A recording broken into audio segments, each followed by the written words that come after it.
When I was a kid, I used to believe in finding the one and living happily ever after.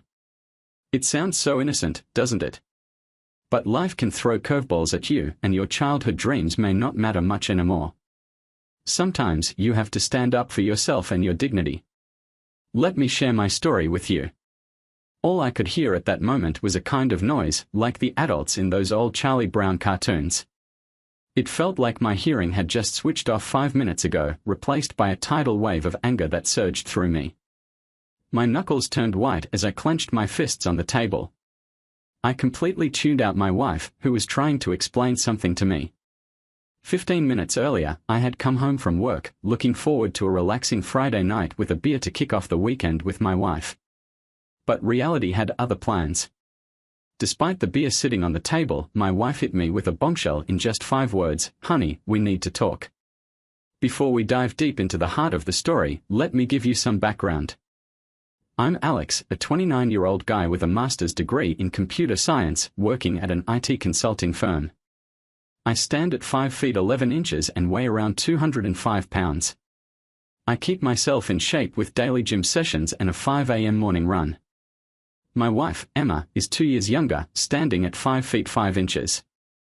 She's got a curvy yet fit physique with blonde hair, captivating blue eyes, toned legs, an amazing figure, and a beautiful face. We met back in college, where she was finishing her bachelor's degree in accounting and I was working on my master's. We clicked instantly, dated throughout college, and tied the knot about a year after we graduated. Emma, being a strong feminist, initially thought about hyphenating her last name with mine, but after some practical discussions, she decided to embrace the name change. Fast forward nearly 5 years into our marriage, and we were gearing up to start a family.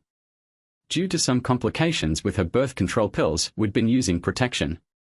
We had decided to mark the night of our 5th anniversary by going without them for the first time, making it a special occasion for us.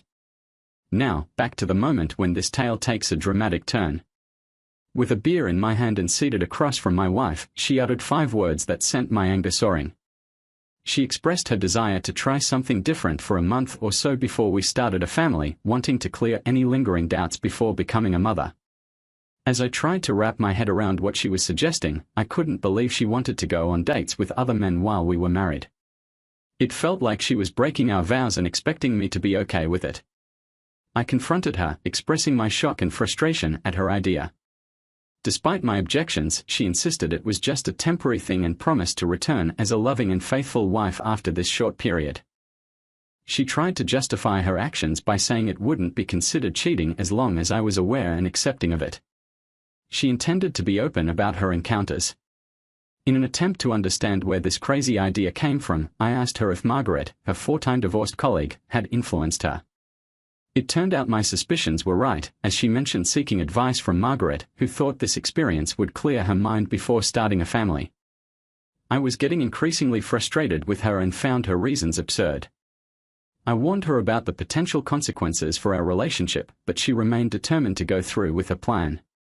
Reluctantly, I agreed not to interfere during these episodes but made it clear that I wouldn't approve of such activities in our shared space. As our conversation continued, I stressed that if she insisted on pursuing this against my wishes, she would have to leave the house during these encounters. I reminded her that the house was mine, a gift from my parents before our marriage, and I had the final say on who lived there. Despite her resistance, I stood my ground, explaining the possible impact of her choice on our relationship and her living situation. Margaret suggested I move in with her. After a cold night, Emma tried to convince me to sleep in the other bedroom. However, I insisted that the bed was just as much mine as it was hers and I would sleep there. If she didn't want to share the bed with me, she could find somewhere else to sleep. We pretty much avoided each other the next day. Around 8 o'clock in the evening, Emma came downstairs dressed in a little black dress, stockings, and 4-inch heels. Her hair was styled, makeup done for a night out on the town, and she was wearing jewelry, holding only a small clutch. I asked if she had forgotten anything like suitcases, clothes, cosmetics, toiletries, and the like. She brushed it off, saying she was only leaving for the night and would be back before morning. I told her that if she walked out, I'd change the locks, making it clear that she wouldn't be living here if she went through with this plan. She insisted, saying I loved her enough to let her go. I countered by saying she didn't love me enough to stay. I mentioned changing the locks and packing her stuff. Just as she was about to respond, a car horn blared from the driveway. She claimed it was Margaret and said we'd talk when she got back home. Little did she know, I had secretly installed apps on her phone, allowing me to track her location, read her messages, record phone calls, and even access her microphone and camera without her knowledge. As soon as she left, I activated her microphone to record her conversation with Margaret while they were driving. I planned to listen to it later. I got to work right away, changing the door locks, reprogramming the garage door opener, taking away the remote control, and packing all her clothes, toiletries, and cosmetics into boxes. 2 hours later, I loaded her things into the car. It was time to listen to her chat with Margaret. Margaret reassured her that my anger would subside after a week, advising Emma to dazzle me with better intimacy and claiming that guys could be easily manipulated with the right rewards. They shared a laugh and discussed the idea of involving another guy, with Margaret joking about leaving her panties in the car. They found humor in the situation, and Emma described Margaret's provocative personality and her 4 divorces by the age of 26, mentioning she had managed to avoid any involvement in a threesome with her while they were on their way to the club. I tried to eavesdrop, but the noise made it impossible to hear any conversations. So, I turned to online banking. Using her GPS location, I withdrew half the money from our joint account, paid off and cancelled shared credit cards, and transferred savings to an offshore account. I also moved about 70% of our investments into an account in my name. When I noticed her GPS moving, I activated the microphone on her phone and overheard her talking to an unfamiliar male voice. The guy mentioned going back to her house for some alone time, using the spare bedroom, and inviting someone named Margaret to join later. I decided to play it safe, leaving shampoo and body wash in the spare bathroom. I tried to get a glimpse of the guy through her phone's camera, but he didn't leave much of an impression. He seemed around 30, with thinning black hair, and appeared slightly shorter than me. Once they arrived at Margaret's house, I continued listening, hoping to gather evidence of her infidelity. I realized that her phone needed to be in the same room for the audio evidence. I powered down all the surveillance gear. When she got my call, she brushed off my worries and said everything was okay. Little did she know, I seized the opportunity while she was tipsy and discreetly placed her phone on the nightstand, aiming it at the bed. I had my doubts about whether this video would hold up in court, but I watched enough to confirm their intimate activities. Instead of coming home, Emma chose to crash at Margaret's place. Throughout the weekend, I stayed occupied with household projects and dove into restoring my 1972 GMC pickup. I'd recently upgraded the engine, transmission, seats, and gave it a fresh matte black paint job. These tasks, along with cutting off communication with Emma, helped me complete the truck and get ready for the impending divorce.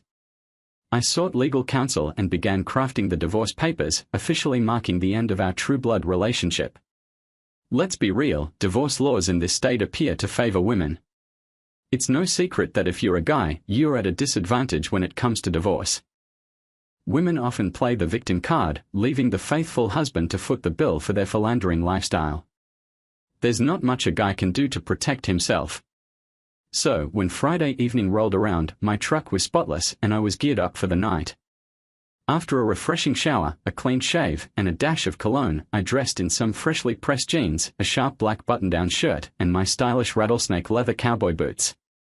To treat myself, I headed to a fancy steakhouse for dinner. I won't bore you with all the details, but let's just say the T-bone, baked potato, and veggies were outstanding, not to mention the top-notch salad. Now, let's get to the main event. As I left the restaurant, I confirmed that Emma was indeed at the club with Margaret, who had arrived about half an hour earlier. It was time to set my plan in motion. I had every reason to believe this would drive Emma crazy, and I couldn't help but grin as I parked a couple of spaces away from her car. This time around, Emma seemed to be the designated driver, making my plan a bit easier since I didn't have to worry about leaving Margaret stranded. Not that I cared much about myself, my main concern was convincing Margaret to leave with me if she was behind the wheel. With a plan in mind and a backup in case Margaret had any moral objections, I confidently entered the club. Spotting Margaret wasn't a challenge. "Hey, Margaret, didn't expect to see you here," I casually remarked, approaching their table with a drink in hand. I timed it perfectly, waiting until Emma got up to dance with some other guy. Margaret, looking a bit nervous, asked me what I was doing there. I simply replied, probably the same thing as you. Since Emma moved in, I figured I'd give this club a shot and have some fun tonight. Speaking of which, care to dance? Margaret hesitated for a moment but eventually agreed, and we hit the dance floor for a few fast songs before a slow one came on. I didn't give her a chance to slip away. As soon as the music kicked in, I pulled her close. You know, got the party started. About a song and a half later, Emma spotted me. I couldn't help but nearly burst out laughing when her surprise turned into fear, thinking she'd been busted big time. After the song wrapped up, she made a hasty retreat from the dance floor and headed back to their table, giving me the stink eye with her anger barely concealed. Little did she know, I was just getting started with making her mad. So, I kept Margaret close as we kept on dancing. And let me tell you, Margaret's a total knockout, so it didn't take long for heads to turn and attention to shift our way. In no time, Emma caught on and shot me this knowing grin, pulling herself even closer. With all eyes on us, I slightly placed my hand on Margaret's backside. When the music came to a close, I politely escorted Margaret back to their table. She even invited me to join them, and naturally, I said, why not? On our way back, we flagged down the waitress for some drink refills. Being a gentleman, I suggested putting all 3 drinks on my tab. But Emma, oh boy, she confronted me with this glaring suspicion, asking why I was there.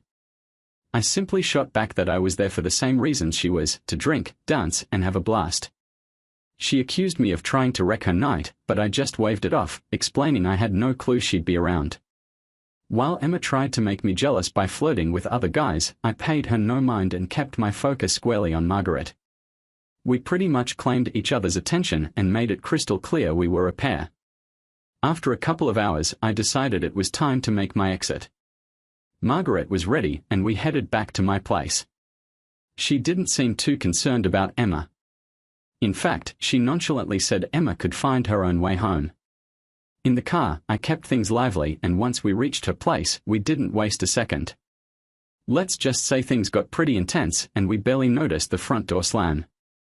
Margaret, well, she was quite vocal, so that probably drowned out any other noises. The next morning, things were a bit awkward. Emma had this smirky look while making coffee, but there wasn't much chit-chat among us afterward. I made my exit, leaving Emma simmering with anger.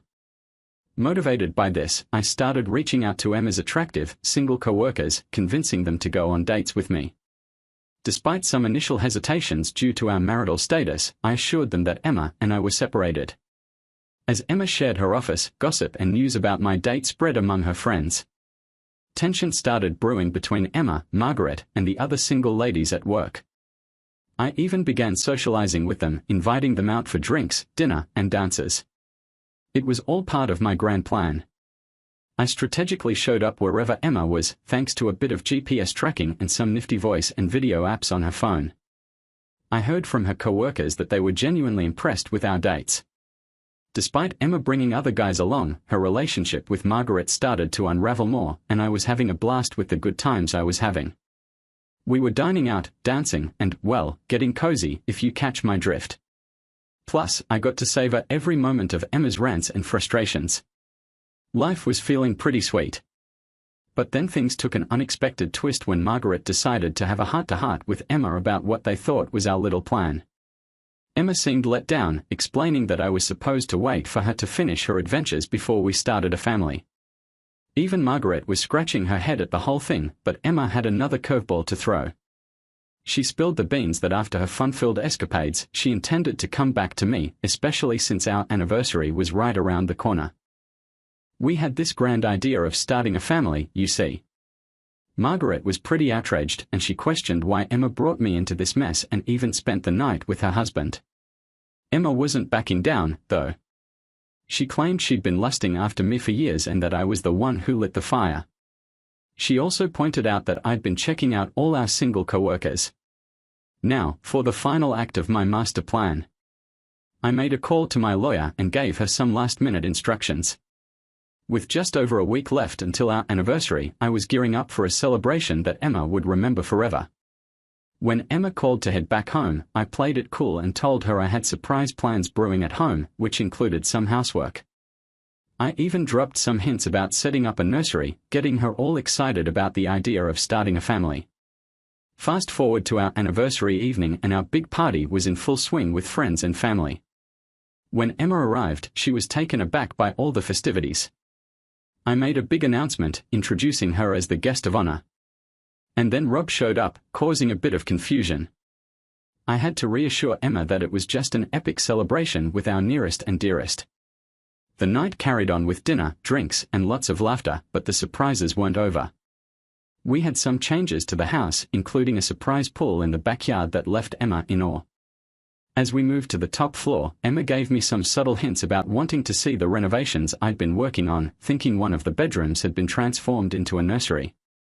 Little did she know, the biggest surprises were yet to come. I gathered everyone's attention and made an announcement. "Ladies and gentlemen, I've got a few things to share on this special day," I declared, hushing the crowd and getting them to gather around. With the stereo switched off, silence fell and all eyes were on me. Firstly, I want to let you all know that yesterday marked my last day at work. Only my former boss is aware of this, as I provided a month's notice and explained my plans. I'm thrilled to share some big news with you all. I'm launching my own consulting company. This move will give me more flexibility to spend quality time with my family. But before we get into that, let's talk about the importance of today. You see, today marks the 5th anniversary of Emma and me, and here's a little surprise twist. We've decided that today is also the day we'll start building our family. As a special gift to commemorate our journey together, I'd like to make an announcement. I took a step aside and gave a nod to the red-haired lady in our group. She stepped forward and said, "Emma Waters, you've been served." Now, here's the part that most of you probably didn't know. 2 months ago, Emma told me that she wanted to date and be intimate with other men. She didn't really ask for my consent, leaving me with little choice in the matter. So, for the past 2 months, she's been staying with a friend and inviting different men over to her place. Frankly, this is something I couldn't tolerate. To be fair, I also went on dates with other women, but only after Emma broke her wedding vows. Amidst Emma's outcry, I dropped the bombshell. "Because of your actions, Emma, I've decided to grant you a divorce so you can pursue whatever makes you happy, but rest assured it won't involve me." Now, Emma believed I was doing some home renovations, which I indeed did. I showed off the new pool and all the other improvements. Underneath it all, I'd repainted the master bedroom, put in a new shower, and added a jacuzzi tub to the master bath. I even combined the smaller spare bedrooms into one bigger room for a specific reason. While explaining all this, a red-haired lady and a 10-year-old girl approached me. "Meet my lawyer, Tara Oy, and her daughter, Simone," I introduced. Tara's a single mother, and we've grown quite close over these past 2 months. Once the divorce is official and she's no longer my lawyer, we plan to be together. Tara and Simone will be moving in with me. Turning back to Emma, I concluded by saying, "So, Emma, as for your stuff, I've asked you to take your suitcases back to your car. You won't be coming back here. I've made it clear that I won't tolerate this, but you rushed ahead and shattered our marriage." Emma was in tears, her family was yelling in the background, and most of our friends hurriedly left. My own family was just sitting there in shock. Simone's dad, Terence, discreetly went upstairs, ready for this kind of reaction, as we had discussed earlier. Truth be told, Terence and I hadn't even shared a kiss. We had dinner together, spent some evenings with her and Simone at their place, but we decided to put everything on hold until my divorce was finalized. As for Emma, who had divorced her husband 5 years ago for cheating, she left the house multiple times but never found that same spark again. After everyone had left, I had no idea where Emma had gone. On that same day, I deleted all the spy apps I had on her phone. Honestly, I just didn't care about her actions anymore. Should I have handled this situation differently? Maybe. Perhaps I shouldn't have brought Tara and especially Simone into the mix. But why did I go down this path? Well, it boils down to one word: anger. I was absolutely livid about what Emma had done, and I wanted everyone to see that she had torn our marriage apart with her selfishness. I aimed to make her feel the same pain she had caused me, turning my love into pure hatred. I wanted her to understand the heartbreak and bitterness that she had brought upon us. In hindsight, I could have taken a more mature and less painful approach, like serving her with divorce papers at work or presenting her with evidence of her actions. But I went with my gut, and here we are. Emma eventually went back to Margaret, and this arrangement lasted for a couple of weeks before they started having their own clashes, leading Emma to move into a small apartment. I often spot her in the city, her face switching between sadness and anger. We don't exchange pleasantries, and when I do come across her family during dinners with Tara and Simone, they shoot us disapproving looks, but we just shrug it off. Now, as for Tara and Simone, Emma initially fought the divorce but soon realized it was a losing battle. Tara allowed me to apply some pressure by continuing to socialize with her colleagues. Eventually, Emma signed the divorce papers, swayed by a colleague's positive report about our night together. The day those documents officially ended my marriage, Tara and Simone moved in with me. A year later, Tara and I tied the knot. Another year after that, we bumped into Emma at a street fair. Upon seeing Tara's 6-month pregnant belly, Emma turned and ran away sobbing. Story 2. I'm a 32-year-old woman, and I've been married to my 33-year-old husband for 5 years now. About a year ago, my husband's office brought in a new employee. Let's call her Jess, a 25-year-old woman. My husband would often vent to me about how he found Jess irritating. Here are some of his complaints. He'd say she constantly tried to act like she knew everything, even though she's quite young. Her habit of laughing at silly things got on his nerves. He occasionally criticized her carefree attitude, and there was this one time he even commented on her choice of clothing, calling it clownish just because she wore red lipstick. It felt like every time he came home from the office, it was always him griping about Jess and what she did. It seemed like it was just typical stuff. He told me she teased him by calling him an old man, and he really didn't like that. It appeared to me that this Jess girl was always on his mind. One day, we were out shopping, and I asked him how I looked in some shoes I wanted to buy. He said they'd look gorgeous on me, but out of the blue, he added, "Thank God you don't have stinky feet like Jess. She wore these weird shoes the other day, and it looked strange on her." Then he went on about how much he despised her and considered her his nemesis. This came completely out of nowhere. What really fueled my suspicion was when I noticed he followed Jess on Instagram. We were sitting on our couch, I was watching a movie, and he was scrolling through Instagram. He spent a lot of time on Jess's profile, watching her content. I mean, if he hates her so much and dislikes everything about her, why is he stalking her on social media? I tried bringing it up, and he brushed it off, saying I was being ridiculous and that I should know he hates Jess.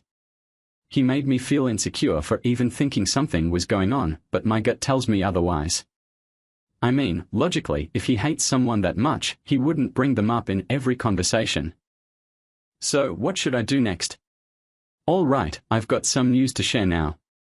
Turns out they were having an emotional affair, and I got the full scoop when I checked my husband's phone. Before you bring up the whole privacy argument, let me tell you, I confronted him about it, and he finally spilled the beans. He confessed that he has a thing for her and even took a day off from work to go hiking or just hang out with her. He swears they didn't get physical, no kissing, nothing, but their messages seem more like flirting to me. So, I straight up asked him if he likes her. It took some prodding, but he eventually admitted to having a crush on her. My next question was, why? Why on earth would he have a crush on someone he doesn't even like? His answer, she makes him feel alive. She inspires him to do crazy things, and her energy makes him feel special. Yeah, I know. I'm at a loss here. I've been suggesting for months that we take a break and fulfill our dream of going to Italy, but he's been giving me nothing but excuses. I wanted to tell him he's chasing a fantasy, falling for the version of her she's presenting, but who am I to convince a lovesick guy who's willing to cheat on his wife of 5 years just because she's not as energetic? I've left our house and am staying with a friend. I haven't decided on divorce just yet. I'm scared of starting over. At 32, I still want to be a mother, but that would mean spending my prime year searching for another man. It's just unbelievable that he fell for the whole manic pixie dream girl thing. If he really wanted energy and adventure, he wouldn't need to look far.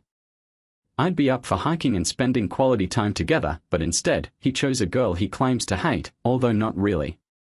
He's been calling and texting me non-stop, wanting to work things out. He's even offered to quit his job and make changes, but I can't help but wonder, will that actually fix anything? I'm not sure where to begin with this update. For those of you who aren't aware, I've decided to go through with a divorce. After what is confessed, I don't think reconciliation is on the table. The day after my last post, he asked to talk to me. He said he's ready to be honest because he doesn't want this situation to destroy our marriage. He's willing to give therapy and counseling a shot. He admitted to having a crush on Jess and often fantasizing about her, but he claims they are just fantasies, nothing more. Now, here's the kicker. Although there hasn't been any physical contact, he did admit to having a moment of weakness where they masturbated in front of each other. He swears he didn't touch her, they simply did their own thing while sitting in his car. Jess apparently suggested it, and he insists it was just a one-time thing, no further involvement. He's been pleading with me to come back home, but he's also been switching between begging and blaming me. The whole situation is just surreal, and I'm not sure where things will go from here. When I told him I wanted a divorce, he started cursing at me. I've already served him with the divorce papers, but I haven't heard anything from him or his lawyer yet. I know some folks might think I'm making a big mistake, that I'm throwing this away too easily, but honestly, I don't believe I can trust him again. Without trust, what's left in a relationship? Surprisingly, my parents are on my side. My mom said I shouldn't have to beg someone to love me or respect me, and his lies were a huge disrespect. She believes a relationship can't survive without respect. Also, I want to clarify something from my previous post. I didn't mean to offend anyone by suggesting women over 30 are old. It's just that I grew up in a culture where women over 30 were sometimes considered leftovers. My parents and family don't think that way, but there are people around me who do, and it has influenced me to some extent. I've been trying to unlearn those beliefs, but there are still some remnants. As for the future, I honestly can't predict it right now. I'm too depressed and angry to think about it. P.S. Yes, I am in therapy. I've been in and out of therapy since I was 25. Is keeping a marriage alive solely one person's responsibility? My husband cheated on me with a coworker, and I'm in the process of divorcing him. Yet somehow the blame is put on me. Apparently, it's my fault he cheated because he was bored with our marriage. It's as if I'm solely responsible for maintaining the marriage. While my parents are supportive, most of my relatives and friends are not. They don't consider it cheating since there was no love involved technically. Even my own brother is berating me for leaving my marriage, telling me I'm giving up too easily and should grow up and fix it instead of breaking it. But I have my doubts. Why is it my burden to fix something I didn't break? I've been a loyal wife to him and never strayed. Isn't marriage supposed to be a partnership with mutual effort? I've noticed that many women and men feel pressured to accept the narrative that they are breaking up their family by divorcing their cheating spouses. I'm just frustrated with the pressure I'm getting, especially from my own brother. Why should I forgive him? Aren't I allowed to seek a better future? Aren't I allowed to feel angry? The bottom line is, my husband and I are getting a divorce. He's been relentless in trying to convince me to stay, but his shameless behavior is driving me up the wall. Legally, we are still married, but from what I've heard, he's now dating his work wife, the same girl he pretended to hate. He was never big on posting on Instagram or Facebook, but now he's flooding his feed with her pictures. I know he's doing it to get under my skin, and I feel dumb for stalking his new girlfriend. She has pictures of him all over her page with captions like, "We are husband." Yeah, I get it. She's immature. I know I shouldn't care, but I do. I wish I had the strength to not give an F, but I'm struggling. I'm trying to be confident and use the grey rock technique, but it's tough. Regardless of what he did or how much he humiliated me, I still loved him. I had dreams about our future together. It's scary to think about starting over and picking up the pieces of my shattered trust while he's off having wild closeness with his work wife. I keep telling myself it's not real, that he's just falling for the manic pixie dream girl, but it hurts to know he chose her over me. Well, I made the choice to divorce him. I made the choice to move out. I wanted to be a mother with a loving husband, but now I'm starting from scratch and running out of time. If I were desperate, maybe I could have forgiven him, but I can't. My heart won't allow it. Why is his work wife more important than his actual wife? Why did I have to compete for his attention when she was getting it for free? I don't want to be jealous, but I am. I wish I could reconcile, but based on who I am and what I've learned, it's not meant for me. It's tough to live a contradictory life where I say I don't care about him, but deep down it still hurts that he easily replaced me. I'm trying to move on with my life. I'm separated from my husband due to his emotional affair, which I suspect was physical too, though he won't admit it. But I just couldn't handle the drama anymore. The evidence of his emotional affair was overwhelming. It's been 2 months since we separated, and he's already started dating someone else. Right now, I'm dealing with depression and anxiety, and I've started therapy. But deep down, I feel really low during the holidays. We used to spend time together, cozy and locked inside. I never thought I'd be spending it alone now. But here's where I think I messed up. I'm currently staying with my parents, and they always host these big Christmas dinners. I met a guy who happens to be the son of my father's friend. He's divorced and has a kid. He and I ended up hooking up. I guess I was just feeling lonely. I'm not usually someone who is random hookups, but I'm carrying this immense guilt inside me. It's not because the closeness was bad, it's because I'm still a married woman. I still feel attached to my soon-to-be ex, even though he's already moved on with his manic pixie dream girl. Have any of you who started dating after a separation felt guilty about being with other people? My soon-to-be ex-husband and his affair partner have now decided to have an open relationship. Just a couple of days ago, he gave me a call, and I was left wondering what he could possibly want at this point. Our divorce will be finalized in a few months, and he's already moved on with his affair partner. He called me, and we engaged in some small talk. Then, out of the blue, he asked if we could hang out, even though it was already 9 p.m. I obviously turned down the offer. The very next day, I found out from a friend that his affair partner had posted on social media about being in an open relationship. Her post essentially praised my ex for being understanding of her non-monogamous lifestyle. She identifies as polyamorous, and they are in an open relationship now. This whole situation left me feeling bewildered. I couldn't help but wonder, who on earth did I marry? What is he up to? He used to be monogamous, just like me. Now, for her, he's willing to be in an open relationship. I know I shouldn't really concern myself with their life, but it's just so bizarre. He cheated on me, put me through hell, is now dating his affair partner, and they are in a non-monogamous relationship. It's making me question whether I ever truly knew him. Have these aspects of his personality always been there?